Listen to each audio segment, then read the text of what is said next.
কেমন আছেন সবাই? ৩ বান্ধবী মিলে রেডি হয়ে আজ একটা ইফতারের দাওয়াতে চলে গেলাম। তার থেকে তাড়াতাড়ি বের হয়ে অটোতে উঠে নিলাম। অনেকটা দূরে যাব, তাই একটু তাড়াতাড়ি বাসা থেকে বের হয়েছি।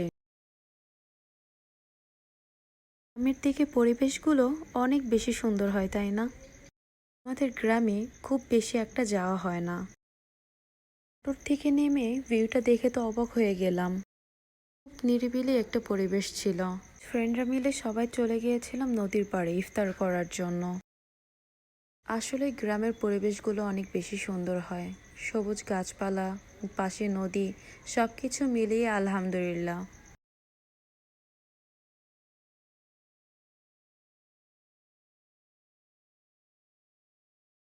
তারপর ইফতারগুলো সুন্দরভাবে রেডি করে ইফতারের জন্য সবাই বসে পড়লাম। ধন্যবাদ সেই মানুষটাকে যে আমাদের এত সুন্দর একটা পরিবেশে ইফতার করিয়েছে। আলহামদুলিল্লাহ, আজকের দিনটা অনেক সুন্দর ছিল। আল্লাহ হাফেজ সবাইকে।